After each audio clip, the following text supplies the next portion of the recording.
Alex সবুজ আর ইসমাইল ভাই, এই দুইজন ব্যক্তি কিন্তু আমার বাসা থেকে খুবই কাছাকাছি থাকে। ইসমাইল ভাইয়ের কথাটা যে বলতেছি, ইসমাইল ভাই কিন্তু আমার এলাকার লোক, হালুয়াঘাট ওনার বাড়ি।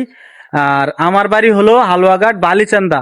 যারা ইসমাইল ভাই এনামুল বাইরে চিনেন তারা অবশ্যই জিজ্ঞাসা করবেন যে বালিচান্দা তাদের বাড়ি থেকে কতটুকু দূর, হয়তো 1-1.5 কিলোমিটার দূর।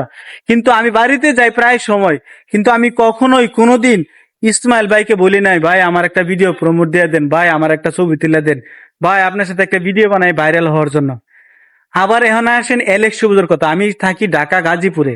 গাজীপুর থেকে চৌরাস্তা 10 টাকা ভাড়া, আর অটো ভাড়া সব 20 টাকা। তে আমার একটা দোকান আছে, আমিও মালামাল আনতে চৌরাস্তা মাঝে মাঝে যাই। আমি কিন্তু কোনোদিন বলি না এলেক্স সবুজ ভাই আমার একটা ভিডিও করে দেন, আমার একটা ছবি তুলে দেন।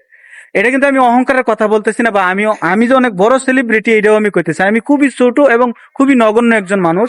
আমার প্রশ্ন হলো, কারো কাছে গিয়ে কারো কাছ থেকে ছবি ফটো এগুলো আইনা ভাই ভাইরাল হওয়া যায় না। ভাইরাল হতে গেলে আপনার নিজের প্রতিভা, একদিন না একদিন পরিশ্রম যেহেতু করতেছেন, একদিন না একদিন কিন্তু আপনি ভাইরাল হইবেনই।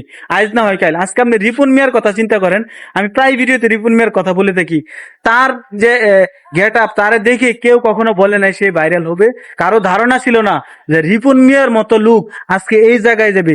রিপন মিয়া নেপালের মতো একটা ব্র্যান্ডিং কোম্পানির আপনার স্পন্সরের সুযোগ পাইছে।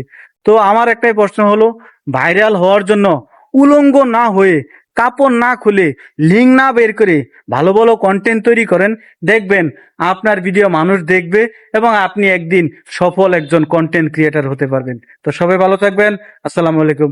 আর যদি ভালো লাগে তাহলে আমার চ্যানেলটা সাবস্ক্রাইব করে দিবেন।